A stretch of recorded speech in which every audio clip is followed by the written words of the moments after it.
여러분들 안녕! 구아준입니다. 여러분들 우리 일요일날 컨설팅 시간인데요. 오늘도 역시 가장 컨설팅 진지하고 여러분들한테 도움이 될 수 있도록 제가 아는 선에서 최선을 다해서 여러분들한테 컨설팅을 해드리도록 하겠습니다. 자, 그러면 우리 첫 번째 질문부터 한번 가보도록 할까요? 첫 번째 질문입니다. 안녕하세요. 저는 고3 학생입니다. 졸업 후에 심리 쪽 학과를 나와가지고요. 요즘 연예기획사 안에 소속 연예인들을 대상으로 심리 상담이 따로 생기는 추세라고 들었고, 또 따로 제가 연예 매니지먼트에 관심이 있어서 연예 매니지먼트 쪽으로 취업을 하고 싶은데 어떤 루트가 있을까요? 라고 얘기를 했는데, 일단은 저는 고3 친구가 질문을 한 거 치고는 굉장히 자세한 점에서 조금 놀랐어요. 이 친구 칭찬해주고 싶네요. 원래 제가 칭찬을 컨설팅 때 잘 안 해주거든요. 왜냐면 대부분 진짜 좀 맞아야 되는 그런 고민들이 많기 때문에. 근데 일단은 이 친구가 생각보다 자기가 하고 싶은 비전이 뚜렷하고요. 그 다음에 두 번째는 조금 구체적인 계획을 세우고 있다는 점에서 일단은 굉장히 박수를 쳐주고 싶네요. 일단 굉장히 핫한 직종이라고 생각합니다. 왜냐면 요즘에 심리 상담, 그 다음에 또 한국 같은 미국은 오히려 정신과, 그 다음에 정신 병원 상담을 받는 거에 대해서 나름 오픈이 되어 있는데, 한국 같은 경우에는 정신과 하면은 조금 뭐야 이렇게 보는 경향이 아직도 많죠. 그래가지고 심리사, 그 다음에 심리 상담을 해주는 직업이 조금 유망받지 않을까 이런 생각을 하는데, 거기에다가 연예기획사내 소속 연예인들을 대상으로 심리 상담을 한다? 아주 저는 필요하다고 생각합니다. 왜냐면 연예인들이랑 그 다음에 이런 방송인들을 보면은 굉장히 힘들어하거든요. 뭐 정영돈 씨부터 김성주 씨 등등등등, 김구라 씨, 지금 막 공황장애가 지금 난리가 아니죠, 여러분들. 그런 부분에 있어서 그런 추세의 흐름을 잘 파악하고 있다는 점, 그거 굉장히 좋고요. 그래서 여기서 연예 매니지먼트 쪽으로 취업을 하고 싶은데 어떤 루트가 있을까요? 그랬는데, 자, 일단 가장 중요한 건 뭐냐면요. 내가 연예 매니지먼트 가고 안 가고보다 더 중요한 거는 내가 이 심리 쪽에 얼마만큼의 전문성을 갖추느냐가 더 중요할 것 같아요. 무슨 얘기냐면, 연예 매니지먼트 쪽이든 어디든 내가 심리 상담에 대한 전문성을 잘 갖춰놓으면은 사람들은 원하게 되어 있어요. 나한테 수요가 많아지면 많아질수록 불러주는 데가 많아요. 그래서 내가 연예 매니저 쪽으로 하고 싶다는 얘기는 일단 그런 문화 쪽에 관심이 많고, 그 다음에 좀 약간 이렇게 나도 끼가 있고, 만약에 이런 사람이면은 연예 매니지먼트 쪽에 그런 심리 상담을 해도 괜찮을 것 같은데, 지금 중요한 거는 연예 매니지먼트 쪽으로 심리 상담을 들어가는 루트가 있는 게 아니라 내가 심리 상담에 대한 전문성을 잘 갖춰 놓으면 문은 열리게 되어 있다라고 생각을 해요. 왜냐면 사실은 저 같은 경우는 청소년 교육문화사업 컨설턴트로 이렇게 활동을 하고 이렇게 컨설팅도 하고 있지만, 저는 아직 심리학을 전공하지 않았거든요. 그런데 이제 제가 이렇게 청소년들을 많이 만나고 이런 교육 쪽에 일을 관련된 일을 하다 보니까 계속 그런 문들이 많이 열리는 것 같아요. 그러다 보니까 저도 사실은 조금 전문성을 잘 갖추고 싶다라는 생각이 들어서 지금 학교에 들어가면 제가 심리학을 저도 조금 배워볼까 하고 지금 생각은 하고 있는데, 그래서 연예 매니지먼트 쪽으로 루트가 있다라기보다는 내가 이 심리 상담으로서 내가 더 깊게 파고들어야 된다라는, 그래서 좀 그쪽으로 방향을 세팅하는 게 좋을 것 같고, 그 다음에 혹시 심리 상담에 대해서 잘 아는지 모르겠는데 심리학 안에도 굉장히 여러 가지 심리학이 있어요. 뭐 클리니컬 사이콜로지도 있고요. 그 다음에 뭐 그냥 사이콜로지 학을 공부하는 사람도 있고요.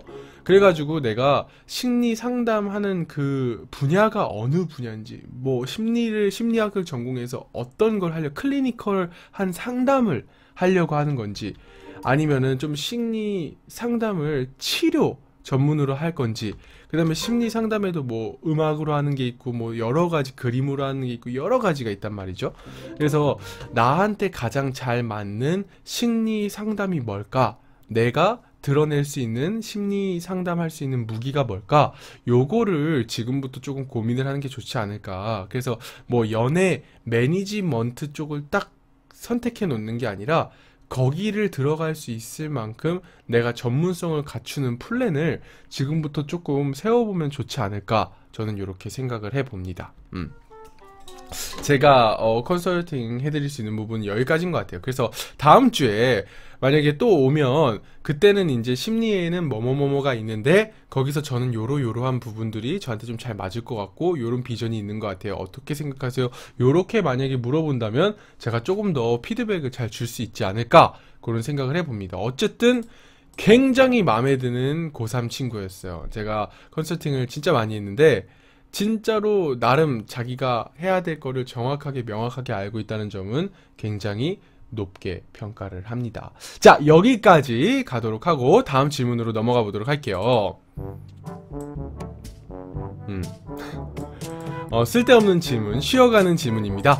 형은 주무실 때 엎드리고 주무시나요? 아니면 똑바로 주무시나요? 그러는데 저는요 엎드려서 자는 게 조금 더 강해요. 근데 그게 안 좋다 그래서 되게 똑바로 자려고 하는데 똑바로 잠이 잘 안 와. 워낙 내가 그 습관이라는 게 무서워요, 여러분들. 그래가지고 저가 편목베개 알아요? 이렇게 나무 베개인데 이렇게 반원으로 되어 있는 거, 그거를 베고 잘 때는 똑바로 잡니다.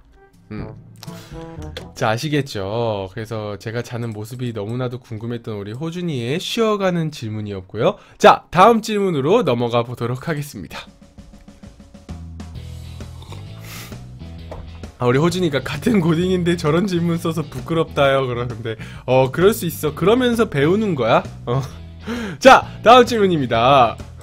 한 권의 책을 마스터하려면 반복도 중요하지만 읽는 요령도 필요하다고 생각합니다. 형님만의 독서 노하우가 있다면 알려주시면 감사하겠습니다 라고 얘기를 했는데 제가 유학을 가기 전, 그러니까 중학교 1학년, 초등학교 시절에는 정말로 책을 많이 안 읽었어요. 그래서 꼴통이라는 소리를 들을 만큼. 그런데 제가 유학을 가서 이제 미국은 책을 많이 읽을 수밖에 없는 구조거든요. 학교 숙제도 그렇고. 그러면서 이제 책을 조금 읽기 시작을 했는데 제가 막 책에 읽는 요령을 알려줄 만큼 대단한 지식을 가지고 있지 못하지만 저는 기본적으로 그래요. 책을 정독도 할 필요도 있지만 속독을 할 필요도 있고, 그 다음에 책에 그냥 어떤 내용이냐가 너무 중요한데 저는 일단 서문을 봐요. 서문을. 그래가지고 서문을 보고 목차를 저는 좀 봅니다. 그래서 제일 첫 번째는 저는 제목이 얼마나 끌리는지를 봐요. 그래서 제목이 나한테 마음에 든다 그러면 그 제목을 가지고 목차를 봐요. 그래서 전체적인 그 책의 흐름이 어떻게 진행되는지를 좀 봅니다. 그래서 뻔한 책인가 아니면은 이거 뭐야 신기한데 더 읽고 싶은데 약간 요런 책들이 있어요. 그래가지고 그런 목록을 조금 일단 먼저 보고요. 그 다음에 두 번째는 저는 앞이랑 끝을 많이 봐요. 앞이랑 끝을 많이 보고 시간이 없을 때, 시간이 있으면 그냥 처음부터 읽으면 되는데 만약에 내가 시간이 없다 그러면은 앞이랑 끝을 읽고 더 읽고 싶어 하는 거는 다시 처음부터 끝까지 이렇게 읽어요. 그런데 여러분들이 공부를 할 때도 그렇고 약간 역사 공부를 할 때도 그렇고 이렇게 목차를 보고 전체 흐름을 파악하는 게 굉장히 중요해요. 그래서 여러분들이 조금 이렇게 전체적인 맥락, 흐름을 계속 이해하는 훈련을 하다 보면은 그 내용을 조금 더 잘 인지를 할 수 있는 것 같아요. 그래서 책 읽을 때도 약간 그렇게 읽는 게 좋지 않을까. 그리고 저는 반복해서 읽는 책 같은 경우는 제가 뭔가를 노트 테이킹을 해야 된다거나 아니면은 내가 한 번 더 읽어가지고 또 새로운 관점을 찾아내고 싶을 때 반복해서 읽고, 전 대부분 한 번 읽으면 또 다시 읽지는 않아요. 왜냐면 내가 굉장히 흥미를 금방 잃어버려, 그렇게 여러 번을 보다 보면. 그래서 영화도 마찬가지인 것 같아요. 영화도 저는 재미난 영화는 진짜 계속 봐. 예를 들어서 타이타닉, 제가 어렸을 때 타이타닉은 16번을 봤어요. 그 다음에 철의 여인이라는 제가 좋아하는 메릴 스트립이 나오는 영화가 있어요. 그 메릴 스트립이 나오는 철의 여인이라는 영화는 제가 한 7번 정도 본 것 같아요. 그런데 그 외의 영화는 저는 그 극장에서 한 번 보면 안 봅니다. 그래서 약간 되게 뭐라 그럴까, 제가 좋아하고 그 다음에 제가 관심 있는 거는 막 여러 번 보는데, 근데 그렇지 않은 거는 한 번만 봐도 되는 것 같아요. 그래서 내가 한 번만 봐야 될 거, 내가 반복해서 봐야 될 책들을 좀 구분하는 게 중요해요. 그 구분을 하는 게 아까 얘기했던 흐름과 목차와 그 다음에 나를 얼마만큼 계속 끌어들이는지, 그거를 조금 보면은 좋을 것 같아요. 우리 호준이는 타이타닉에서 특정 장면 때문에 혼자 본대요 그러는데, 그 특정 장면이 뭔지 모르겠지만 우리 호준이 오늘 굉장히 아까 전에 그 고3 친구랑 굉장히 비교가 많이 되네요. 자, 여러분들 다음 질문으로 넘어가도록 하겠습니다. 대인관계를 좋게 유지해 나갈 수 있는 방법 같은 게 있을까요? 그러는데 사실은 저도 대인관계를 아주 잘한다고 생각하지는 않아요.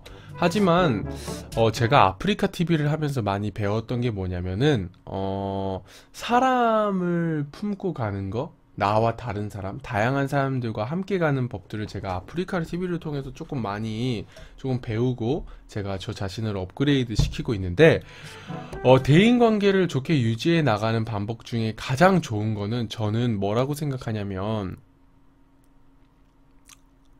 들어주는 거라고 생각해요.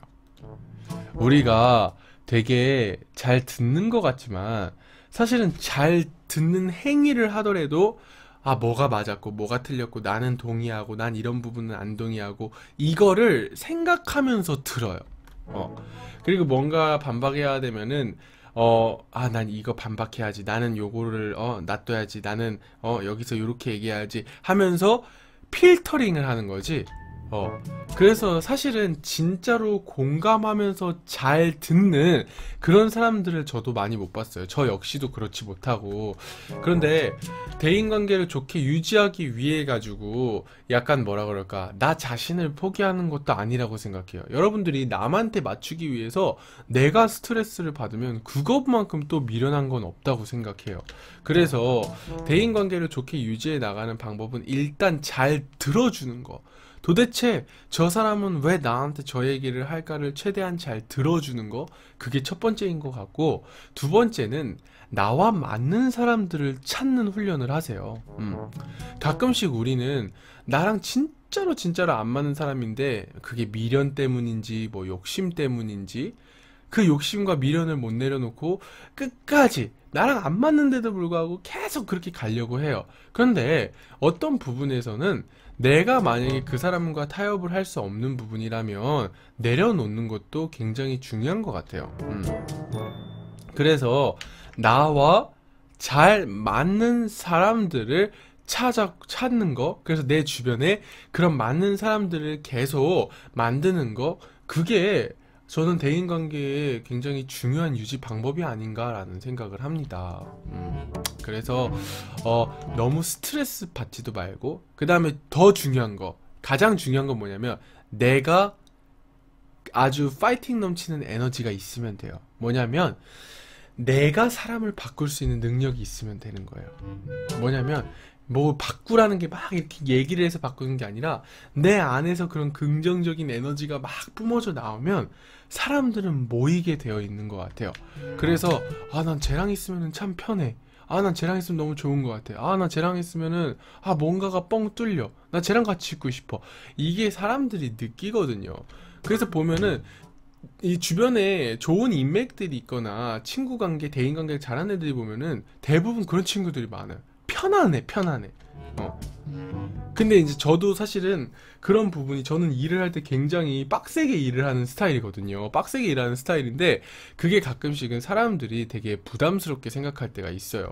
저도 이제 가끔씩 내가 내려놔야 될 부분들은 그냥 내려놓는 훈련들을 굉장히 많이 하는데, 그래서 여러분들이 첫 번째는 잘 들어주는 거, 그 다음에 두 번째는 나와 맞는 사람들을 주변에 놓는 거, 그 다음에 세 번째는 긍정적인 에너지를 내 안에 계속해서 쌓아놓는 거. 그 세 가지가, 대인관계를 하는데 좋은 방법이 아닐까라고 제가 컨설팅을 해드릴 수 있을 것 같아요. 이거는 지극히 주관적인 거니까 참고만 하시면 좋을 것 같아요. 자, 다음 질문으로 또 넘어가도록 하겠습니다. 우리 새로 들어오신 분들 추천과 즐겨찾기 한 번씩 다시 눌러주시고요. 자, 가보도록 할게요. 이 질문은 하주님, 베스킨라빈스 아이스크림은 언제 드실 생각이세요? 하주님, 비타 500 인증은 언제 해주실 건가요? 라고 얘기를 했는데, 자, 이게 무슨 얘기냐면, 여러분들, 저희 팬들이 저한테 기프티콘을 이제 선물을 조금 해줬는데, 제가 시간이 없어가지고, 그거를 써먹을 시간이 없어가지고, 지금 아직까지도 제가 못 써먹고 있어요. 그래서 굉장히 심쿵심쿵하게 저한테 질문을 했지만, 빨리 사 먹어라. 그리고 빨리 사서 인증샷을 올려라 라는 압박으로 해석이 되는데요. 제가 이제 학교가 시작되면은 이제 제가 자주 가고 학교 보니까 주변에 그런 것들이 뭐가 엄청 많더라고요. 그래서 제가 조만간 제가 3월 둘째 주 안으로 제가 꼭 인증샷을 찍어서 제가 인스타에다가 올리도록 하겠습니다. 자, 답변이 됐나요? 자, 여러분들 다음 질문으로 넘어가 보도록 할게요. 제가 아는 동생 고민인데요. 뉴욕 주립대에서 회계학을 전공하고 있는데 요즘 전공도 그렇고 취업 진로도 그렇고 슬럼프인 것 같더라고요.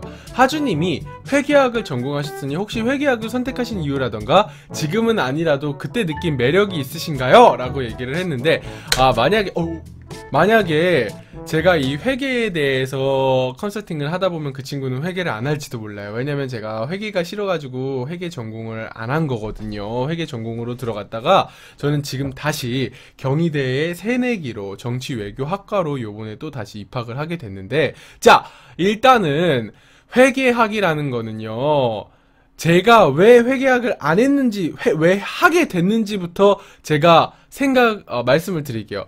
왜 제가 회계학을 전공하게 됐냐면, 제가 고등학교 3학년 당시 갑자기 슬럼프가 오기 시작했어요. 그래서 갑자기 내가 왜 대학을 가야 되지? 라는 생각이 밀려오면서 사실은 대학을 안 가려고 했어요. 그런데 그래도 참 좋은 친구들이 주변에 있어가지고 그래도 대학은 가야 되지 않겠나? 라고 해서 네 자기소개서랑 성적만 받아놔라. 그러면 우리가 리스트를 알려줄게. 그래가지고 우리가 준비해줄게. 그래가지고 제 친구들이 리스트를 후보를 뽑아줘가지고 이제 대학을 지원하게 됐어요. 참 웃기죠?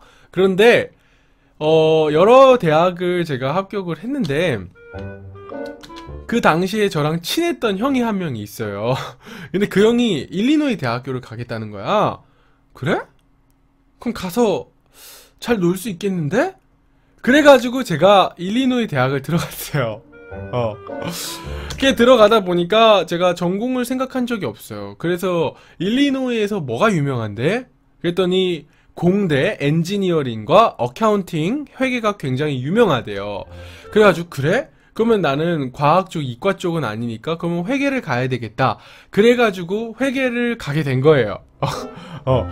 그러고 나서 이제 회계학을 이제 공부를 하다 보니까 이게 내가 평생을 그 회사의 사무실에 틀어박혀 앉아서 누군가의 그 세금 업무를 막 해주고 0점을 맞춰내야 된다라는 게 너무나도 비참한 거야. 난 그런 사람이 아닌데, 나는 놀더라도 기획을 하면서 노는 사람인데 내가 평생 사무실에 앉아가지고 그 회계사 일을 해야 된다라고 생각을 하면 끔찍한 거예요. 그래가지고 슬럼프가 오기 시작했죠. 그러고 나서 이제 한국에 왔다가 이제 제가 하고 싶은 이 교육 사업과 그 다음에 이 문화 활동을 하게 된 건데, 이 친구한테 저는 물어보고 싶은 게 있어요. 회계를 왜 하는지 물어보고 싶어요. 대부분 회계사를 하면은 안정적이니까 하려고 하는 친구들이 많아요. 그런데 우리가 아직은 젊기 때문에 안정적이기 위해서 우리 청춘을 투자한다는 거는 정말 비참한 일인 것 같아요. 여러분들 실패하는 거를 두려워하지 마세요. 왜냐면 저는 이렇게 생각합니다. 제가 항상 힘들거나 뭔가를 결정해야 될 때 무슨 생각을 하냐면요. 그래, 굶어 죽지는 않을 거니까. 지금은 굶어 죽기는 좀 힘든 시대인 것 같아요. 그래서 굶어 죽지 않을 것 같으니까, 그러면 내가 하고 싶은 거를 해봐야 되겠다 라는 생각을 가지고 조금 청년들이라면 도전을 해봤으면 좋겠어요.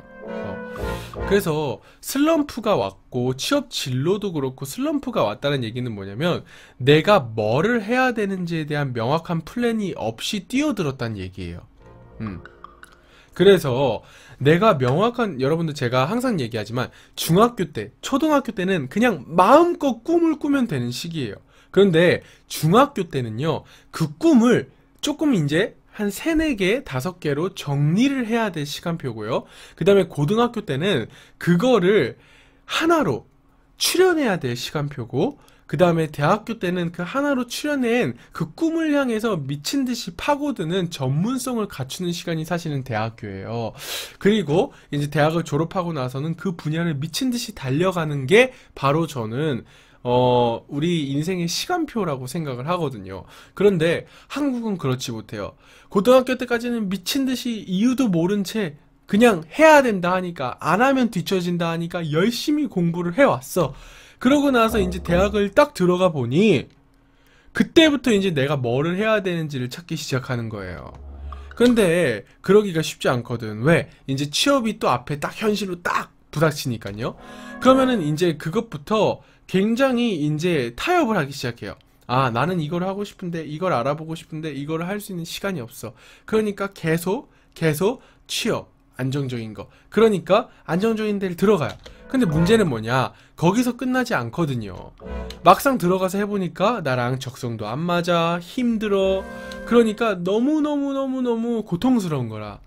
그런데 그런 고통도 잠시, 결혼을 딱 하게 되면 이제 자녀들이 생기고 가정이 생기다 보니까 이제는 현실에 묶여버려요. 그 다음부터는 이제 나의 꿈, 나의 인생 이런 건 온데간데 없고 그냥 하루하루를 연명하면서 살아가는 게 요즘 우리나라의 모습이 아닌가 싶어요. 그런데 여러분들, 인생 전체를 두고 봤을 때 내가 뭘 하고 싶은지, 그 다음에 내가 뭘 해야만 하는지, 그 시간을 갖고 고민을 하는 시간이 잠시 다른 사람들보다 뒤처진다라고 생각할 수 있지만 사실은 그건 뒤처지는 시간이 아니라고 전 생각을 해요.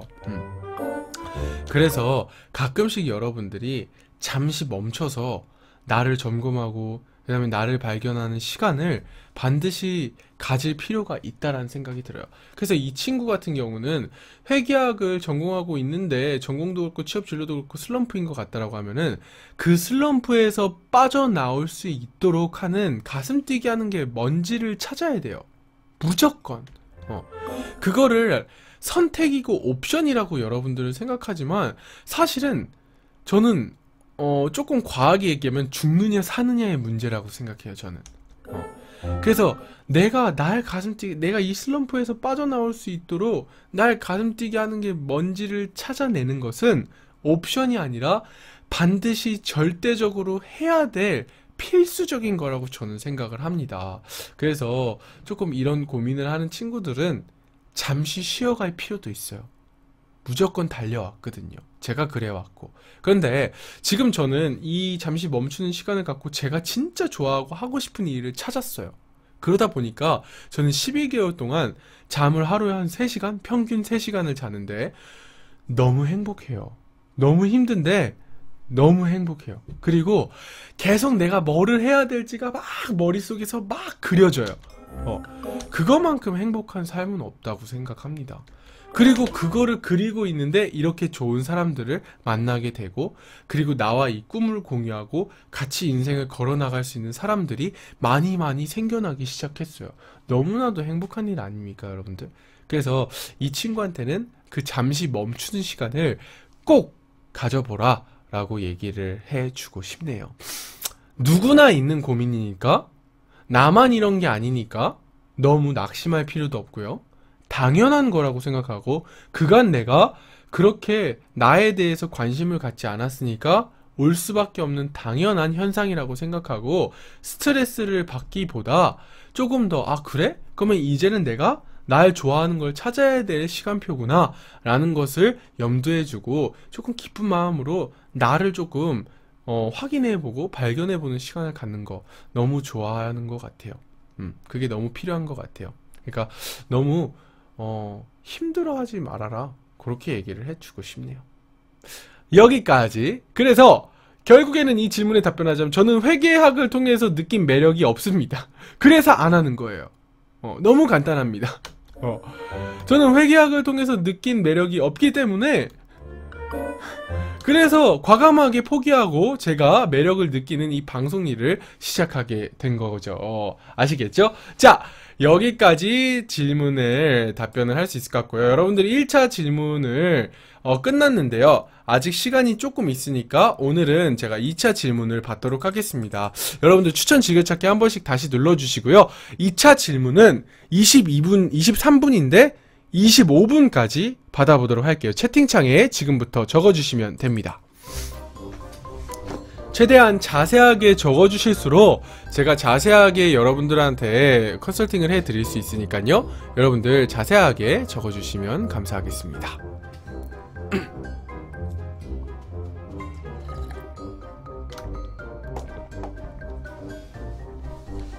우리 뿌잉이 어서와. 우리 진진이도 어서오고요.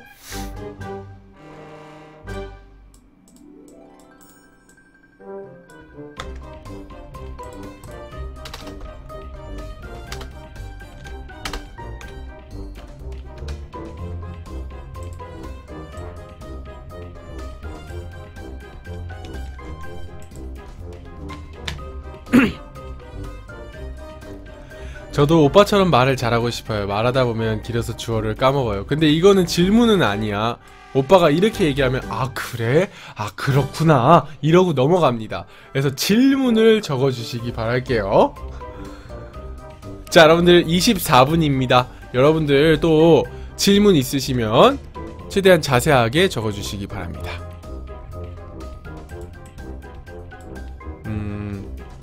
아이고,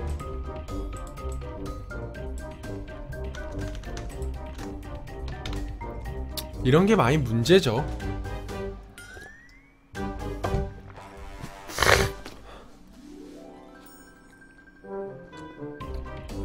자, 여러분들 24분입니다.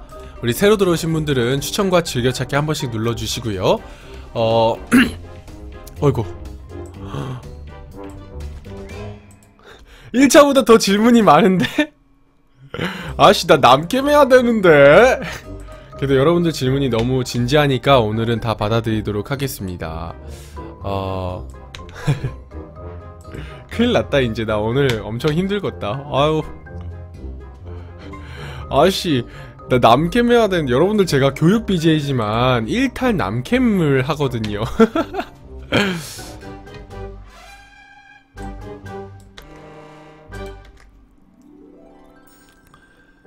자, 여러분들 이 질문은 이게 지금 뭐 이어지는 거구나. 잠깐만. 아유, 에세이를 쓰는 거거든. 에세이를 쓰고 있네요, 우리 바나가. 긍정적인 생각. 여기구나. 오케이. 오케이.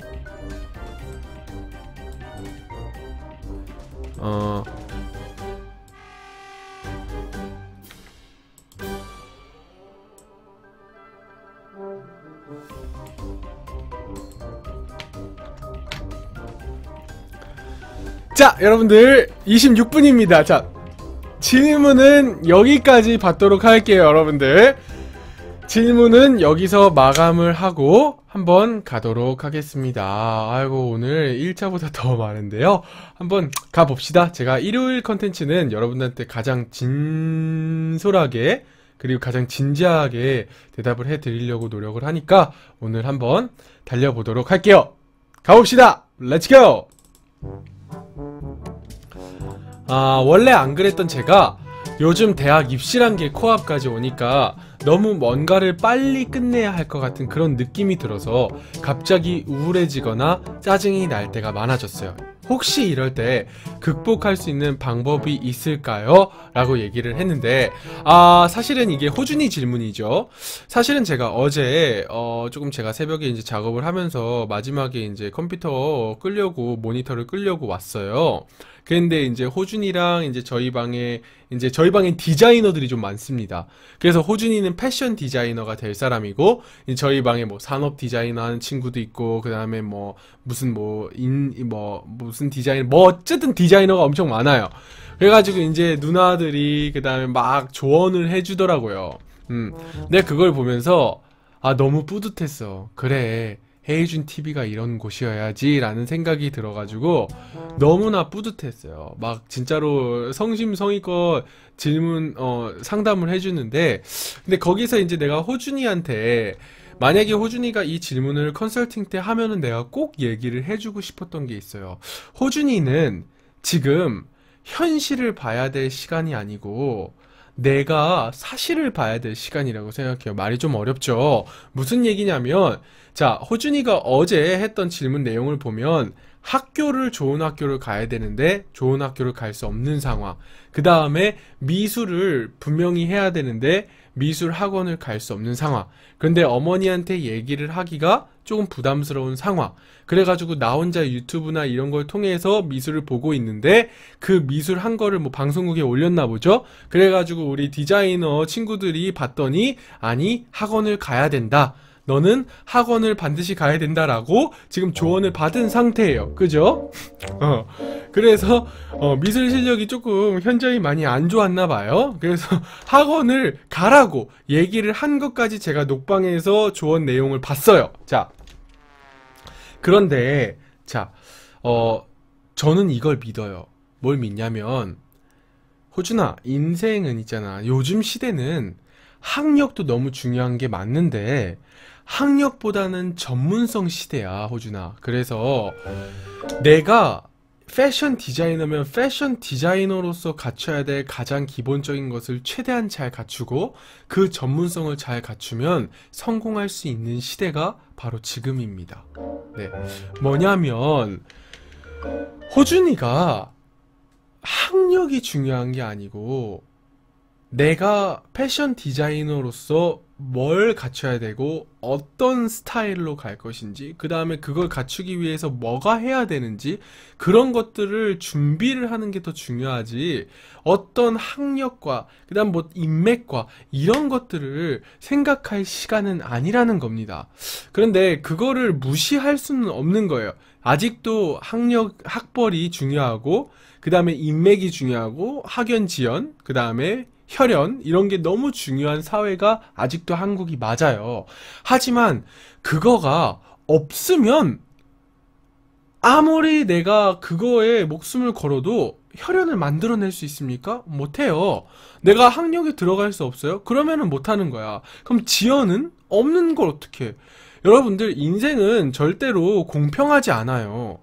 누구는 금수저로 태어나고, 누구는, 난 그 수저란 말을 별로 안 좋아하지만, 누구는 우리가 얘기하는, 소위 얘기하는 흙수저로 태어나요. 그거는 그냥 우리가 선택할 수 없는 부분이에요. 그러면 그거를 가지고 내가 어떻게 못하는 부분을 가지고 계속 어떻게 한다고 해서 답이 나오는 게 절대 아니거든요. 그러면 그런 학연, 지연, 그 혈연을 넘어설 수 있는 나의 전문성을 갖춰야 되겠다라는 결단과 그 다음에 결심이 필요하다라는 거예요. 이해되니? 그런 각오가 중요한 거지. 그런 관점으로 봤을 때 호준이가 난 진짜 패션 디자이너를 해야 되겠다는 생각이 들면 당연히 학원을 가야죠. 그런데 엄마 아빠한테 부담스러워서 못하겠다 라고 얘기를 한다면, 그러면 호준이가 두 가지를 파악해야 돼요. 내가 정말로 미술과 패션 디자인 쪽에 재능이 있는가? 그거를 파악해야 돼요. 내가 학원을 가서 배우면 정말로 잘할 수 있겠는가? 그거는 너가 스스로 아는 거야. 내가 학원 가서 정말 열심히 할 자신 있고 정말로 남들은 100을 배워오면 나는 300을 배워올 자신이 있는가? 그거가 너무 중요해. 그런 각오가 있다면 어머니 아버지한테 빚을 내서라도 보내달라고 얘기를 부탁드리는 게 맞아요. 왜? 그렇게 해서 내가 나중에 그 보내주신 돈을 갚아드릴 수 있을 만큼 내가 전문성을 쌓으면 되거든. 내가 그만큼 성공하면 되는 거거든요. 그런데 문제는 뭐냐? 대부분, 호준이는 안 그러겠지만 대부분 친구들이 막상 학원에 가면 목숨 걸고 안 해요. 여러분들, 목숨을 건다라는 거는 굉장히 결연히 의지가 다져졌다는 거거든요. 그런데 하고 싶은 마음, 붕뜬 마음은 있는데 그 마음에 합당한 노력을 하는 사람은 많지 않아요. 그래서 여러분들이 꼭꼭꼭꼭꼭 내가 가지고 있는 마음, 하고 싶은 마음에 맞는 노력과 열정과 그만한 각오를 갖춰야 된다는 거. 그 밸런스를 갖추지 않으면 어떤 걸 해도 안 돼요. 그래서 호준이가 지금 준비해야 될 거는, 대학 입시 때문에 호준이가 지금 여유가 없는 게 아니에요. 호준아, 형이 조금 더 핵직구로 얘기를 하자면 너는 대학 입시가 다가올 이 시간까지 준비가 안 되어 있는 거예요. 준비가 안 돼 있으니까 자꾸만 우울해지고 짜증이 나고 업앤다운이 심해지고 뭔가 여유가 없어지는 거예요. 그거는 내 잘못이야. 입시가 와서가 아니라 내가 그 입시를 내가 마주할 만큼의 여유가 없는 거예요. 그만큼의 준비가 안 되는. 그러면 내가 지금 싸워야 될 대상은 나야, 나. 내가 이거 입시가 얼마 안 남았는데 내가 입시를 두려워할 만큼 준비가 안 되어 있다면, 그러면 내가 이 두려움을 없앨 만큼 준비를 해야 되겠다라는 각오를 가지고 준비를 시작을 해야 되는 게 지금 호준이가 해야 될 극복할 방법입니다. 다른 방법이 없어요. 내가 아무리 좋은 얘기하고 잘 될 거야, 잘 안 되거든요. 준비가 안 돼 있는데 아무리 잘 될 거야 얘기해도 소용이 없어요. 그렇기 때문에 호준이가 지금부터는 미친 듯이 해야 돼. 진짜로 헤이준 TV 보는 시간 빼고, 헤이준 TV는 꼭 봐라. 헤이준 TV를 보는 시간 빼고는 미친 듯이 정말로 몰두해야 돼요. 놀 시간이 없어. 잘 시간이 없어. 형보다 더 잘 시간이 없어야 되는 거야, 솔직히 얘기해서. 그리고 그렇게 힘들고 빡세게 살아오는 그 힐링의 시간을 헤이준 TV로 힐링을 채우는 거죠. 알겠습니까? 그래서 그 준비를 갖추는 게 너무 중요해요. 사실은 지금 이거는 굉장히 내가 준비가 안 되어 있는 그 상태를 포장하고 있을 뿐이야. 내가 느껴지기엔 그래요. 그냥 그런 모든 것들을 이런 현란한 말로 포장을 하고 있는 거지, 사실 지금 저기에 키워드는 뭐냐면 내가 준비가 안 되어 있다라는 거예요. 그러면 준비를 하면 된다는 거예요. 그러면 이런 우울해지거나 짜증나는 일들이 극복이 분명히 될 거라는 거. 오케이? 자, 여기까지 제가 컨설팅을 해줄 수 있을 것 같아요. 어쨌든 우리 호준이 힘내고 지금은 목숨을 걸고 도전해야 될 시간표입니다. 자, 다음 질문으로 넘어갈게요. 자, 가보도록 할게요. 공부에 집중할 때 캐치가 빨리 돼서 슉슉슉슉 진도가 잘 되다가 시간이 좋냐면 나 좀 잘 되나 보다 이러면서 하던 공부를 놔요. 마인드를 어떻게 하는 게 좋을까요? 그랬는데, 여러분들이 이제 제 컨설팅 방송을 보셨던 분들이라면 제가 항상 어떤 그 영화를 예로 들어드리는데요, 맞으면 됩니다. 예를 들어서 공부를 놀 때마다 이빨을 하나씩 뽑는다고 생각해 보세요. 그러면 여러분들 공부하게 되어 있습니다. 예를 들어서 여러분들이 공부를 하는데 공부를 계속 안 해. 그럼 손톱을 하나씩 뽑아요. 여러분들이 공부를 안 하고 숙제를 안 할 때마다 손톱을 하나씩 뽑아요. 그러면 여러분들은 공부를 하게 되어 있어요. 뭐냐면 덜 급하다는 거예요. 마인드를 어떻게 해야 되는 거냐면, 마인드는 내가 갖춰야 되는 거예요. 그렇다고 내가 맨날 맞을 수 없잖아. 그렇다고 내가 맨날 손톱이 뽑힐 수는 없는 거 아니에요. 그죠? 그러면 그 마인드가 안 잡혀져 있으면 공부 백날 잘해도 소용없어요. 나중에는 결국에는 내가 마인드를 컨트롤할 수 없는 상황이 오면 다 무너지게 되어 있는 거예요. 그래서 중요한 건 뭐냐면 현실 파악을 좀 할 필요가 있어.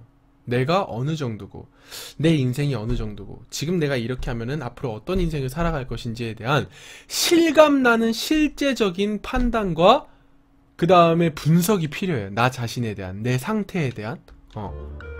그래서 내 마음속에 부딪히지 않으면, 그 현실과 부딪히지 않으면 힘들어요. 고치기 힘들어요. 그거는 누가 옆에서 백날 말해도 소용이 없어요. 그런데 대부분 이제 우리 방에는 다양한 연령층의 사람들이 들어오다 보니까, 우리 방에 들어오면 이제 나이를 먹을수록 그 간절함이 더 드러나요. 왜? 부딪히기 시작했거든. 드디어 현실이 부딪히기 시작했어. 나의 한계가 부딪히기 시작했고, 아, 내가 갖추지 못했던 부분들이 드디어 삶에서 드러나기 시작해요. 그러니까 나이가 먹은 친구들이 컨설팅을 하면은 그 간절함과 절실함, 후회가 드러나요. 그런데 똑똑한 친구들이라면 고등학교, 중학교 때 그걸 미리 대비를 하는 거예요. 그런 친구들이 결국엔 성공합니다. 그래서 지금 마인드를 어떻게 하는 게 좋을까요? 전투라고 생각하세요. 여러분들 전쟁에 대한 감이 없겠지만, 여러분들 전쟁은요, 아 그래 오늘 한번 싸워보자 그러고 나가는 게 아니에요. 여러분들이 정복하지 않으면 죽는 게 전쟁입니다. 여러분들은 지금 여러분들의 인생의 전쟁을 하고 있어요. 때로는 쉬어가는 것도 중요하지만, 때로는 목숨을 걸고 도전하는 것도 너무 중요한 것 같아요. 지금 이 친구한테는 마인드를 어떻게 해야 될지 정도에 대해서 생각을 하고 있는 정도면은 맞아야지. 내가 만약에 과외를 했으면은 엄청나게 맞았을지도 몰라요. 좀 이따 과외 얘기가 나오는데 그때 조금 더 자세하게 제가 설명을 해 드리도록 하겠습니다. 자, 다음 질문으로 넘어가 보도록 할게요.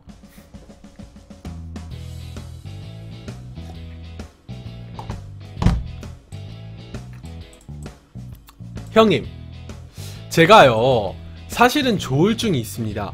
신뢰하는 사람들끼리는 병이 있다는 사실을 말해야 하는 상황이 올 때 거리낌 없이 말할 수 있지만요, 사랑하는 사람에게, 결혼을 약속한 사람에게 이 말을 할 수 있을지 모르겠습니다 라고 얘기를 했는데, 자, 일단 이 친구한테 얘기를 해주고 싶은 거는요, 사랑하는 사람을 만나기 전까지 조울증을 해결하세요. 왜 해결이 안 될 거라고 생각을 하죠? 그거 자체가 이미 조울증은 낫지 않을 거예요. 그래서 첫 번째 먼저 얘기를 해주고 싶은 건 뭐냐면, 내가 사랑하는 사람을 만나기 전에 조울증을 해결하겠다라는 마음가짐을 갖는 거가 중요할 것 같고요. 두 번째는 그 조울증까지도 사랑해 줄 수 있는, 나 자신의 있는 모습을 사랑해 줄 수 있는 사람을 만나는 게 그 두 번째고요.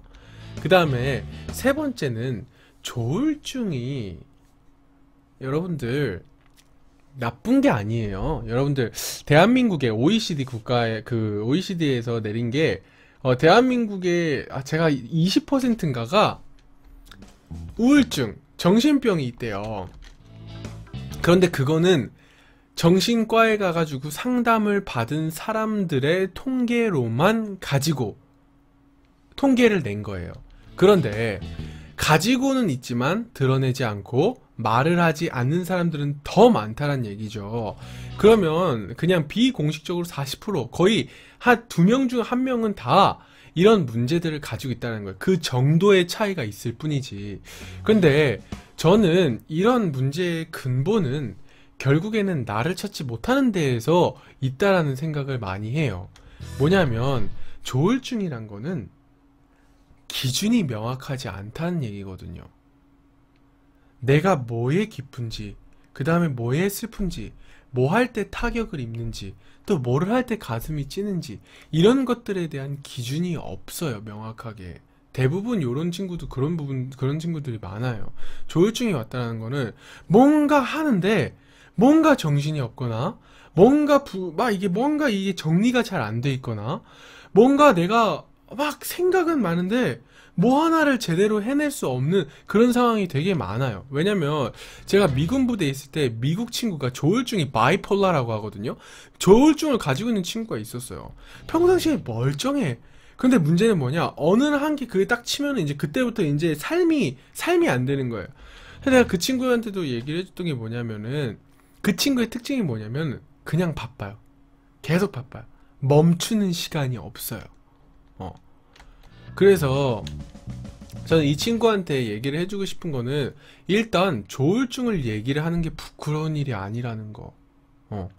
사람들한테 얘기를 하세요. 나는 지금 이런 문제가 있지만 그래서 여러분들의 도움이 필요해요 라고 얘기를 하는 거는 전혀 부끄러운 일이 아니라는 거예요. 그게 첫 번째 해주고 싶은 얘기고, 두 번째는 나 역시도 이걸 해결하기 위한 노력이 필요하다라는 거예요.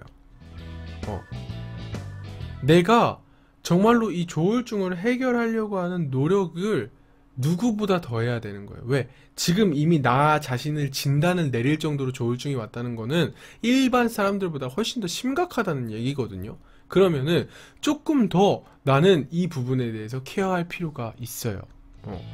그렇기 때문에 얘기를 하는 걸 꺼리낌 없어 해야 되고, 두 번째는 내가 이거를 해결하기 위해서 제가 추천드리고 싶은 거는 조금 멈춰서 나 자신을 조금 점검하고 내가 좋아하는 게 뭔지 싫어하는 게 뭔지 이런 나에 대한 분석을 조금 정확하게 해서 항상 나한테 긍정적인 에너지들을 많이 얻을 수 있는 그런 환경을 조성하는 게 너무 중요하다는 생각이 들고요. 그 다음에 세 번째는 사랑하는 사람도 이 부분에 대해서 명확히 알아야 된다고 생각해요. 그거는 너를 위한 것뿐만이 아니라 본인을 위한 것뿐만이 아니라 그 사랑하는 상대방을 위해서라도 얘기를 해줘야 되는 거예요. 그리고 그 사람이 그 모습까지도 당신을 사랑할 건지에 대한 판단을 할 수 있는 선택권을 줘야 된다고 저는 생각을 해요. 물론 이게 그렇게 큰 문제라고 생각하지 않지만 그 사람한테는 큰 문제일 수 있고, 그리고 본인한테도 이걸 얘기를 하고 이거를 알고 있음에도 불구하고 나를 좋아하는 사람을 만나야 본인도 편해요. 그래서 그렇게 저는 컨설팅을 해 줄 수 있을 것 같습니다. 여기까지 가도록 할게요. 자, 다음 질문으로 또 넘어가 보도록 하겠습니다.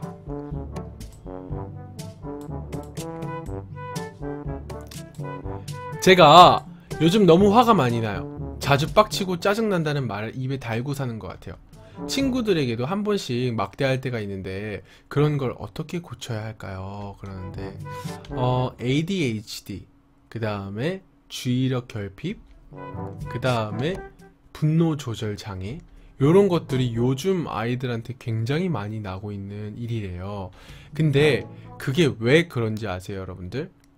여러분들이 스스로 생각하고 여러분들을 다스릴 수 있는 환경이 조성이 안 돼서 그래요. 무슨 얘기냐면 여러분들은 미디어에 다 빠져 있어요. 이 아프리카 TV도 미디어지만 여러분들은 요즘에는 예능을 봐도요, 소리를 꺼놔도 무슨 상황인지 알아요. 왜? 자막이 다 나와. 여러분들한테 생각할 여유를 절대 주지 않아요. 그리고 여러분들이 게임을 할 때도 자극적이에요. 이거 할 때도 자극적이야. 기사를 봐도 자극적이야. 그래서 여러분들한테 고민을 하고 생각을 하고 그 다음에 집중을 하는 시간을 허락하지 않아요. 그래서 요즘 아이들이 특히 이런 문제가 진짜 많은데, 이 친구한테 중요한 건 뭐냐면은, 일단 저는 항상 사이코 피지컬이라고 얘기를 해요. 몸이랑 마음은 전 하나라고 생각을 해요. 그래서 내 신체가 밸런스가 깨지면 정신의 밸런스도 깨진다고 생각하고, 정신의 밸런스가 깨지면 신체적인 밸런스도 깨진다고 생각을 해요. 무슨 얘기냐면 이 친구는 일단 운동해야 돼요. 이 친구가 얼마나 운동을 하는지 모르겠지만 정말 운동을 규칙적으로 하면은 이런 문제 많이 가라앉습니다. 뭐냐면 내 몸도 이 화가 나고 막 짜증나고 이런 분노가 나와 있는 것들을 감당하고 컨트롤 할 수 있는 그릇이 안 돼 있는 거라. 근데 운동을 하고 계속 에너지를 좋은 쪽으로 사용하고 이런 것들을 계속 해줘야 돼요. 근데 운동 안 봐봐. 운동 안 한다고 얘기하죠. 그래서 일단은 내가 정신으로 나 화 안 내야지, 화 안 내야지 이런다고 해서 화가 안 나는 게 아니에요. 그러면은 누구도 문제가 없겠죠, 여러분들? 그런데 운동해야 돼요. 운동해야 돼요. 그래서 내가 어떠한 것들을 들었을 때 그걸 담을 수 있는 그릇을 준비해야 돼요. 근데 특히 한국 같은 경우에는 운동하는 시간이 우리 학생들이 현저히 부족하죠.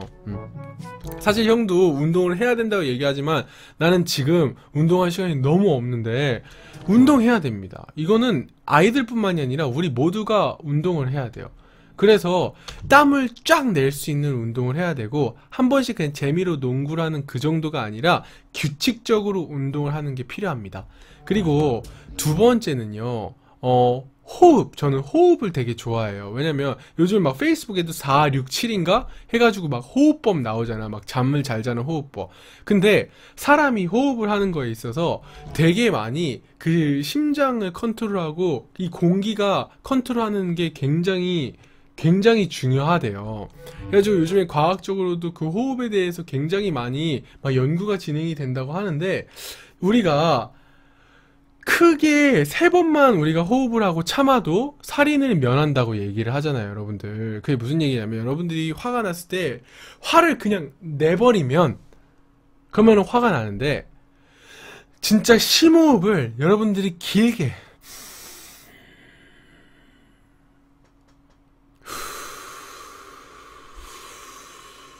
이렇게 길게 여러분들이 심호흡을 3번만 해도 그 화가 진짜 많이 가라앉는데요. 근데 그거를 하기가 힘들다고 하더라고. 나도 내가 화가 날 일이 있으면은 그게 안 되더라고, 잘. 근데 이 친구는 평상시에 그런 심호흡을 많이 하는 게 중요할 것 같아요. 그래서 약간 화를 참으면 자존심이 상하는 느낌이라서요. 그런데 그거는 니의 똥꼬집이고요. 우리 그거는 뿌잉이의 똥꼬집, 쓰잘데기 없는 자존심이라고 하죠. 그 화를 참아야 자존심이 상하는 게 아니라 네가 화를 낼 때 실제적으로 사람들을 너를 굉장히 멸시합니다. 그리고 우리 뿌잉이를 정말 하찮게 봐요. 특히나 이런 것들을 매니지 할 수 있는 사람들, 뿌잉이보다 내공이 센 사람들이 뿌잉이를 보면은 같이 안 어울리려고 해요. 그거에 대해서 뿌잉이가 자존심을 상해야 되는 거예요. 내가 이렇게 무시를 당하는구나. 그렇기 때문에 화를 참아서 자존심이 상하는 게 아니고, 화를 내므로써 오히려 너의 자존심이 상해지는 거라고 생각을 하는 게 좋을 것 같아요. 그래서 지금 얘기했던 규칙적인 운동과 규칙적인 심호흡, 이거를 먼저 하고 매일매일 규칙적으로 하고 난 다음에 조금 더 얘기를 합시다. 하나하나씩 고쳐 나가자고요. 알겠죠? 자, 여기까지 갈 수 있을 것 같아요. 자, 다음 질문으로 넘어갈게요. 잠깐 쉬자. 자, 우리 새로 들어오신 분들 추천과 즐겨찾기 한 번씩 꾹꾹꾹꾹 눌러주시고요. 다음 질문으로 넘어가 보도록 하겠습니다.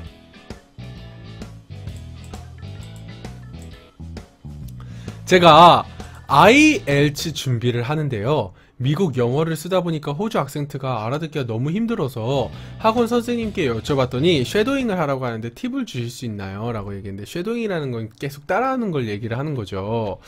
그런데 저는요, 호주 악센트가 알아듣기가 힘들다고 한다면은 호주 방송인들의 영상들을 많이 보라고 얘기하고 싶어요. 여러분들, 귀를 열리는 거는요 철저하게 시간에 비례합니다. 그래서 여러분들이 내가 귀를 얼마만큼 그 특정 언어에 노출을 하느냐에 따라서 귀가 열리게 되어 있어요. 그래서 저 같은 경우도 예를 들어서 인도 사람이 How are you today? 막 이렇게 얘기하면요, 저도 잘 못 알아들을 때 있어요. 왜냐면 나는 인도 사람을 많이 접해본 게 아니기 때문에. 그렇기 때문에 내가 만약에 호주 악센트의 특성화가 돼야 된다라고 하면은, 그러면은 그 호주 액센트를 가지고 계속 듣는 거예요. 단기간에도 그 귀가 열릴까요? 그러는데 그건 시간에 비례한다니까요.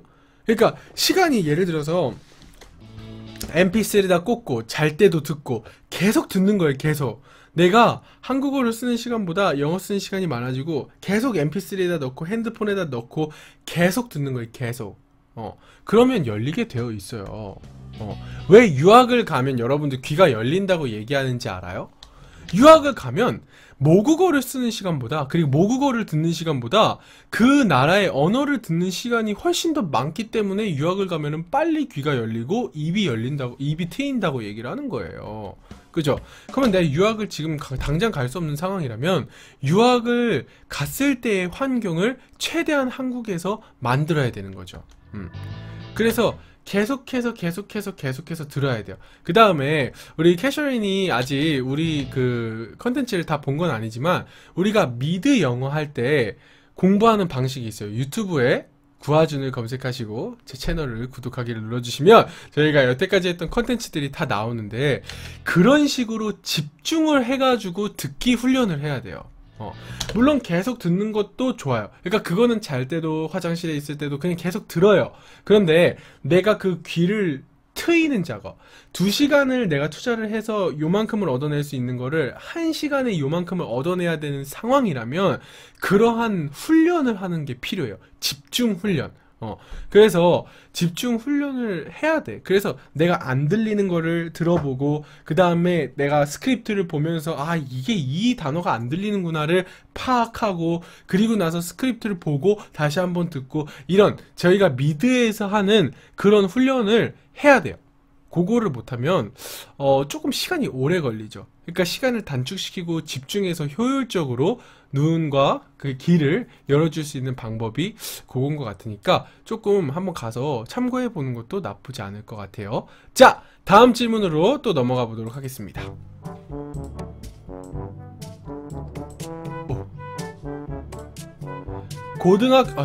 에세이를 썼네요. 자, 한번 볼게요. 고등학교 이후로 성적도 180도로 바뀌게 되었는데 성적이 계속 나오게 돼요. 소심하고 조용했는데 지금은 활발한 성격으로 바뀌게 되었어요. 근데 아주 작은 일에도 너무 깊게 생각해서 과하게 생각하기도 하고, 부정적인 생각부터 긍정적인 생각까지 한 가지 문제로 100가지 상황을 생각하게 되었는데, 그래서 확실하게 뭘 정하지 못하겠어요. 그 결정하는 방법을 알려주세요. 조언을 주세요 라고 얘기를 했는데, 뭔가 굉장히 좋은 듯한, 자기 자랑을 하는 듯 하다가 마지막에 결국에는 나는 결정장애다. 그래서 이 결정장애를 어떻게 해결해야 하는가 라는 건데, 사실은 저도 되게 요런 스타일이기도 했어요. 저도 되게 계산적이고, 뭐를 정해야 될 때 경우의 수를 쫙 다 파악을 해서, 그래서 가장 효율적이고 가장 효과적이고 가장 최선인 게 뭔지를 항상 파악을 해서 결정을 하는, 그래서 저는 제 인생을 기획을 했던 사람인데, 그런데 여기서 중요한 건 뭐냐면, 제가 항상 오늘 키워드는 나를 분석하는 데 있다는 생각이 들어요. 뭐냐면 우선순위 세팅을 하는 걸 많이 안 배워요. 우리 한국 친구들이 특히. 예를 들어서 해야 될 일들이에요, 다. 그러나 중요한 일과 급한 일, 그 다음에 무엇을 해야 되는지를 조금 우선순위를 정하는 priority 세팅이라고 하는데, 그게 조금 필요해요. 예를 들어서 내가 저것을 해야 돼. 그런데 중요한 건 뭐냐? 지금 내가 할 수 있는 게 뭔지, 내가 해야 되는 게 뭔지, 하고 싶은 게 뭔지를 보고 그거에 대한 공통점을 찾아가지고 그거에 가장 합당하게 할 수 있는 게 뭔지를 매칭을 시키는 그런 훈련들이 너무 필요해요. 근데 이거는 그냥 말로만 한다고 되는 게 아니라 써봐야 돼. 예를 들어서 지금 이 친구 같은 경우에는 이런 생각들을 하는데, 혹시 이 생각들을 종이에다가 쭉 나열해 본 적이 있어요? 아마 없을걸요? 생각은 엄청나게 많은데 그 생각을 실제로 시각화하고, 그리고 그 생각을 시각화된 생각을 추려내서 어떤 게 진짜 좋은 생각이고 나쁜 생각인지를 한눈에 볼 수 있는 시각화 작업을 해본 적이 있어요? 아마 좀 없지 않을까. 이런 거를 해보는 친구들이 많이 없는 것 같아요. 저는 이런 고민들을 많이 받다 보면. 그래서 안 좋은 생각도 적어봐요. 여러분 실제로 심리 컨텐츠 중에 여러분들의 부정적인 생각을 다 적어요. 그래가지고 그거를 불태우기도 하고 버리기도 하고 없애기도 하고 그래요. 그런 것처럼 되게 여러분들이 부정적인 생각이라고 해서 꼭 나쁜 건 아니야. 내가 어떤 부정적인 생각을 가지고 있는지도 너무 중요해요. 그리고 그 부정적인 생각이 왜 나왔는지도 너무 중요하고요. 그러면 그 원인을 어떻게 하면 해결할 수 있을지를 적어보는 것도 중요하고, 그리고 나서 내가 어떻게 바뀌었는지를 적어보는, 그렇게 계속 기록을 하는 게 너무 중요해요. 근데 우리는 가끔씩 머리로만 뭔가를 고민을 하고 생각을 해요. 그게 정리가 안 돼. 그 상황에서 계속 골머리만 아파. 그런 상황이 너무 많은 것 같아요. 그래서 이 친구한테 얘기를 해주고 싶은 거는 뭐냐면, 기록하는 습관을 좀 들이고 나를 정확하게 분석하는 습관을 가지는 게 너무 중요할 것 같아요. 그래서 일단 적어보라니까. 해보면 달라요, 여러분들. 안 해보니까 여러분들이 감은 안 잡히는데, 내가 100가지 생각했어. 그럼 100가지를 나열을 해보라니까요. 그러면 보여지는 게 달라요. 우리 바나가 요즘에 일기도 다시 쓰고 있어요. 일기도 되게 좋은데, 제가 얘기하는 건 철저하게 포인트, 블랙 포인트로 딱 한눈에 바라볼 수 있게. 아, 나 이런 생각이 있었지. 그리고 지워나가는 거야. 아, 이런 나쁜 생각, 오늘은 이 생각을 지워봐야지. 그리고 이 생각을 지워봐야지. 그리고 이 생각은 내가 유지해야지. 이런 것들을 한눈에 파악할 수 있는, 내 뇌를 종이로 표현한다고 생각해보세요, 여러분들. 그러면 좀 도움이 되지 않을까 싶어요. 저는 가끔씩 그 작업을 하거든요. 제가 너무나 막 고민을 해야 돼. 제가 요 근래 2주 동안 제가 생각해야 될 게 너무 많아가지고, 저는 그렇게 저 나름대로 그림을 그려보고, 나름대로 저는 분석을 해서 나한테 가장 중요한 게 뭔지를 저는 판단을 했어요. 그런 게 너무 중요하다라는 거 알겠죠? 그래서 나의 뇌를 시각화하는 훈련을 많이 하면은 조금 도움이 되지 않을까, 요렇게 생각을 해봅니다. 여기까지 얘기를 할 수 있을 것 같아요. 자, 다음 질문으로 넘어가도록 할게요. 우리 새로 들어오신 분들 다시 한번 추천과 즐겨찾기 눌러주시고요. 57분이네요. 또 가보도록 하겠습니다. 자, 새로운 사람을 만나는 게 너무 싫고 필요성을 못 느끼겠는데, 이런 거 문제가 있는 걸까요? 사회생활 하다 보면 많은 사람들을 만날 텐데, 많은 사람들마다 흥미를 못 느끼고 관계를 유지해 나가는데 의미를 두지 않게 될까봐 걱정이에요. 해결 방법이 있을까요? 그러는데, 지금 아직 근데 사회를 나간 게 아니죠? 이 질문을 보면 아직 사회를 나간 게 아닌 것 같은데, 그죠? 그러면 걱정하지 마요. 아직 일어나지도 않은 일 가지고 걱정할 필요 없어요. 나가서 부딪혀봐요. 그러면 내가 사람을 만났을 때 이런 부분은 재밌어 하는구나, 또 이런 부분은 싫어하는구나, 그거를 파악하는 게 중요해요. 그리고 여러분들, 세상 사람들은 다 달라요. 심지어 쌍둥이도 같은 배에 같은 시간에 태어나도요, 성격이 완전히 달라요. 완전히 달라요.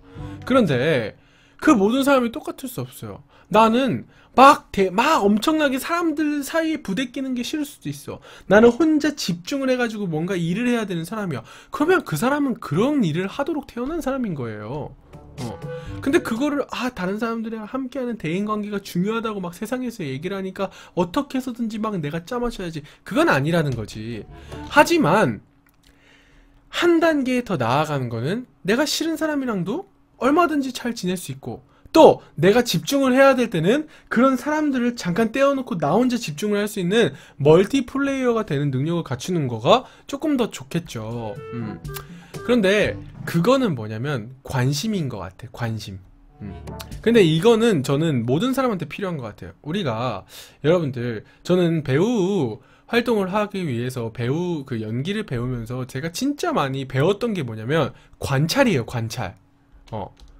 무슨 관찰이냐면, 여러분들 혹시요 밥 먹는데 여러분들 아빠 엄마의 본 적이 있습니까? 숟가락이 들어가는 입모습을요? 사람이랑 같이 밥을 먹는데 입모습을 본 적이 없어요? 없어요. 그리고 우리가 걸어가는데 나무까지 달려있는 나뭇잎을 여러분들이 봐본 적이 있어요? 없어요. 왜? 지금 너무나 여유가 없거든. 그런데 여러분들이 나의 오감을 좀 열고, 그 다음에 여러분들이 뭐라 그럴까, 내 주변에 일어나는 일들을 관찰을 하는 거, 그게 너무 중요한 것 같아요. 그러면 사람을 보다 보면 또 재미나요. 지하철에 가더라도 어떤 사람은 쩍벌남이 있고, 어떤 사람은 책을 읽는 사람이 있어요. 또 어떤 사람은 스마트폰을 보는 사람이 있고요. 어떤 사람은 전화를 하는 사람이 있어요. 어떤 사람은 나처럼 그냥 이동시간 하고 자는 사람이 있어요. 다 다르단 말이야. 그런 사람들의 특징을 파악하고 그 사람들을 분석해보고 사람 공부를 하는 거가 재밌어요, 여러분들 생각보다. 그런 관점에서 여러분들이 한번 보면 사람을 만나는 거에 대한 조금 거부감이 사라질 수 있지 않을까, 이런 생각을 해봅니다. 아프리카 TV도 마찬가지예요. 저는요, 새로운 사람들이 들어오고 채팅을 치는 걸 보면은 저 사람은 왜 저렇게밖에 어그로를 못 끌까? 쟤는 현실에서 얼마나 어그로를 못 끌까. 그리고 아, 저 친구 뛰어난데. 그래, 저 친구는 현실에서 얼마만큼 이 어그로를 가지고 사용을 할까. 해준 TV의 에너지를 아, 이 친구는 참 많이 봤는데 얼마만큼 적용을 할까. 전 이런 거 굉장히 많이 보거든요. 그래가지고 여러분들 그런 좀 관찰을 하고 조금 나의 오감을 여는 거, 그건 굉장히 중요한 일인 것 같아요. 그래서 그렇게 하다 보면은 이건 해결 방법이라기보다는 조금 나 자신의 오감을 여는 그런 방법이 너무 중요할 것 같아요. 그게 제가 드릴 수 있는 컨설팅인 것 같습니다. 여기까지 가도록 할게요. 자, 다음으로 넘어가도록 할 텐데요. 자, 여러분들 지금 벌써 컨설팅을 하고 있는데 12시가 지났습니다. 우리 추천과 즐겨찾기 다시 한 번씩 눌러주시면 너무너무 감사하겠고요. 우리 홍젤리님 별풍선 12개 선물 고맙습니다. 자, 다음 질문으로 넘어갈게요. 고3이 시작되려고 하는데요. 어쩌면 시작됐는데 제가 특성화 고등학교에 재학 중이에요. 방송 영상을 하고 싶어서 이 학교에서 2년간 열심히 공부하고 배웠는데 막상 대입이 다가오니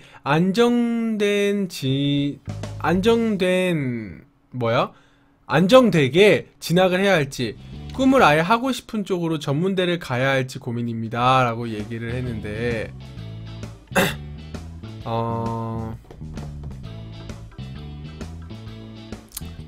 제일 안타까운 거예요. 왜 안정적인 걸 벌써 생각하죠? 여러분들, 아직 우리는 젊어요. 여러분들, 안정적인 거를 생각하지 말고요, 내 한 번뿐이 없는 인생을 가장 즐겁게 만들 수 있는 게 뭔지를 고민하세요. 여러분들 돈을 쫓아가지 말고요, 돈이 쫓아올 수 있는 사람이 되세요. 되게 여러분들 이게 이상적인 얘기 같지만 그렇지 않아요. 진짜 세계에 돈을 버는 사람들은요, 돈이 따라오게 만들지 돈을 쫓아가지 않아요. 근데 그걸 학교에서는 알려주지 않아요. 그리고 부자들은 그걸 절대로 알려주지 않아요. 왜? 자기만의 비밀이니까. 그런데 여러분들이 정말로 내가 하고 싶은 일, 그 다음에 내가 잘하는 일에 진짜 미친듯이 몰두를 하다 보면 그 분야의 탑이 될 수밖에 없고, 그 분야의 탑이 되면 자동적으로 돈은 따라오게 되어 있습니다. 그런데 지금부터 안정적인 거를 생각한다는 것은 너무 슬픈 일이에요. 주위의 시선도 그렇고 부모님의 기대치도 그렇고 쉽지가 않네요 라고 얘기했는데, 맞아요. 그래서 부모님을 설득하는 것까지가 우리의 책임이라는 겁니다, 여러분들. 그러니까 부모님이 내가 딴 일을 해도 우리 아들은, 우리 딸은 잘할 거야 라는 믿음을 줄 만큼 내가 필사적이어야 된다는 거예요. 그런데 부모님이 나를 이해 안 해주는 거를 가지고 싫어해. 근데 그 부모님이 그럴 수밖에 없는 거에 당연한 거예요. 부모님은 본 게 없으니까. 우리 부모님들 세대에서는 볼 수 있는 게 한정적이었으니까. 근데 적어도 우리는 부모님보다 더 나은 세대를 살아야 되지 않겠습니까, 여러분들? 그죠? 그렇다고 한다면 부모님까지도 설득시키는 것이 우리의 책임이라고 저는 생각해요. 물론 학생들한테는 난 이렇게 얘기하고, 부모님들이 컨설팅을 하면은 아이들을 100% 믿어주는 것이 부모의 역할이다라고 또 저는 애들 편을 들지만, 지금은 어쨌든 학생이니까 부모님을 우리가 설득하는 것까지가 우리의 책임인 거예요. 알겠죠? 그리고 꿈을 향해서 도전해. 대신 내가 어머니 부모님 기대치, 주위의 시선, 이거를 돌파할 만큼 꿈이 절실하지 않은 걸 수도 있어요. 그건 다른 얘기예요. 그냥 내가 그냥 좋아, 그냥 뭔가가 들떴어, 괜찮은 것 같아, 나 이거 하면 재밌을 것 같아, 그냥 이렇게 가벼운 마음으로 하면 안 하는 게 나을 수도 있어요. 차라리 안정적으로 가는 게 나을 수도 있어요. 그런데 이런 현실적인 거를 돌파를 해서 이루고 싶을 만큼 내 꿈이 절실하다면 당연히 꿈을 해야 되는 게 맞는 거예요. 제가 제가 아프리카 TV를 하면서 지금 이제 11개월이 지나갔는데 그게 나름 교육 BJ 치고는 그래도 클래스가 좀 있다고 저는 생각합니다. 저희 방송이. 그런데 처음에 아프리카 TV를 하는데 저한테 다 안 된다는 거야. 이렇게 방송을 하고 이렇게 진지를 빨면 아프리카는 싫어한다는 거예요. 내가 그럴 수도 있겠네요. 그럴 수도 있겠네요. 라는 생각이 들었어요. 그런데 내 마음속에 어떤 자존심이 하나 있었냐면 그래? 대신에 아프리카에 이런 방송 없잖아. 그리고 분명히 그렇게 자극적인 방송을 보는 사람들도 분명히 힐링이 필요한 사람들이고 분명히 그 사람들의 깊은 곳을 건드려주는 그런 방송은 분명히 필요할 거야.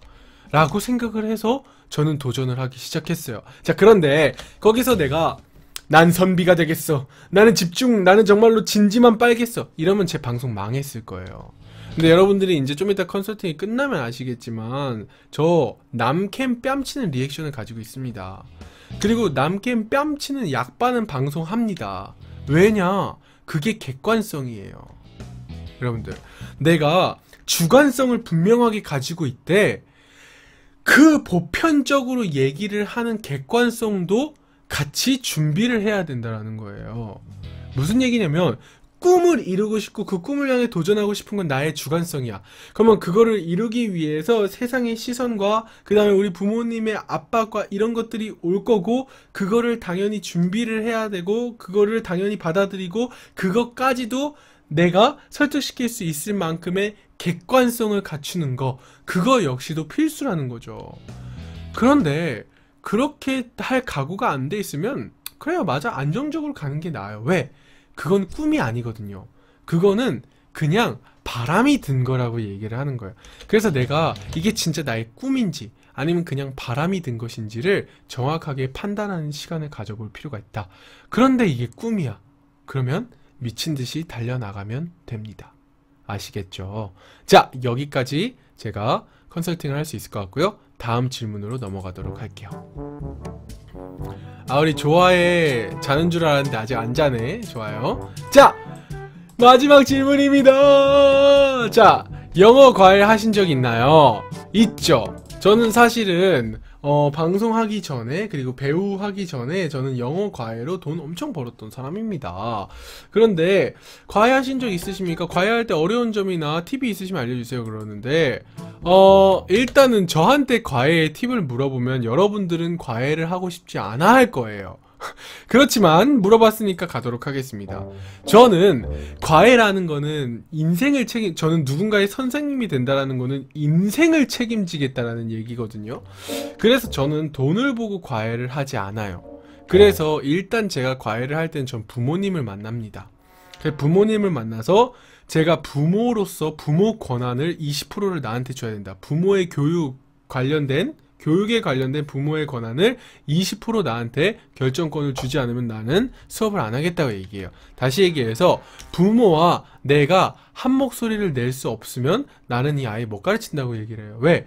내가 과외를 일주일에 한 번, 두 번, 세 번 많아야 이렇게 가는 시간보다 집에 있는 시간이 애들이 더 많거든요. 그러면 집에서 바뀌어지지 않으면 그 아이들은 바뀌어지지 않아요. 그렇기 때문에 저는 부모님한테 제 목소리에 동의해 주실 수가 없으면 저는 과외를 못 하겠다고 얘기를 합니다. 두 번째, 아이들이 주로 꼴통들이 많아요. 공부 잘하는데 꼴통 들인 애들이 있거든. 부모님이 케어를 못하는 애들. 그런 애들 제가 케어합니다. 어떻게 케어하냐? 자, 일단 부모님이 제 편이 됐어요. 그렇기 때문에 걔네들은 이제 도간에 든 쥐야. 그래가지고 저는 스파르타로 합니다. 저는 봐주는 거 없어요. 그래서 제가 숙제를 내준다. 숙제를 안 한다. 미친듯이 혼냅니다. 너 미쳤어? 내가 그렇게 쉬워 보여? 장난 아니야? 너 죽을래? 막 이래요. 그리고 때로는 저 진짜로 수업 안 하고 가요. 근데 원래 수업을 안 하고 가더라도 돈은 받아야 되잖아. 난 돈 안 받아. 왜? 당당해지고 싶기 때문에. 내가 수업을 안 했지만, 그리고 내가 그 시간을 투자해서 갔지만 이 친구들이 내가 장난이 아니라는 걸 보여줄 필요가 있어요. 그래가지고 너 숙제 안 했어? 내 수업을 들을 자격이 없잖아. 그래? 오늘 수업하지 말자. 대신에 난 네 부모님한테 얘기할 거야. 그럼 부모님의 압박이 들어오죠. 그러면 애들이 그래요. 아, 나 그 아주 선생님이랑 수업하기 싫다고. 그냥 끝내주라. 막 그래요. 그러면 부모님이 이제 뭐라고 얘기하냐? 선생님한테 직접 가서 얘기해. 라고 얘기를 해요. 그러면 그 친구들 중에 90%는 저한테 직접 와가지고 얘기 못합니다. 왜? 절대로 내 앞에서 그런 얘기를 할 수가 없지요.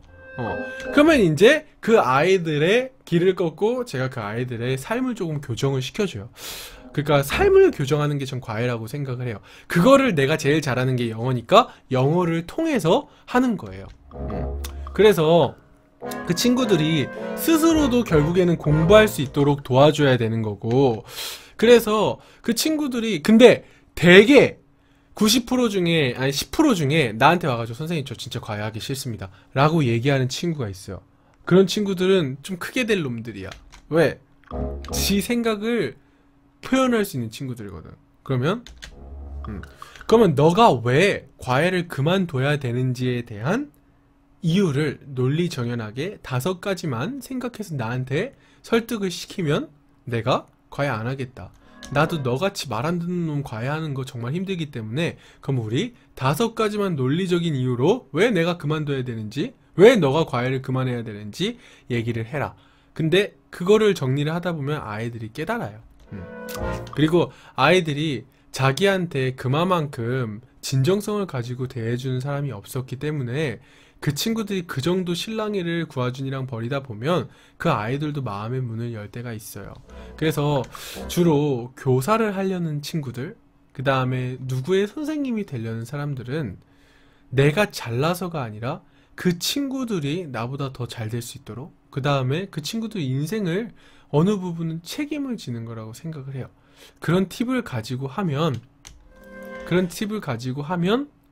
저는 과외를 잘할 수 있지 않을까 이런 생각이 들고요. 대신 난 또 철저해. 나는 과외 엄청 비쌌어요.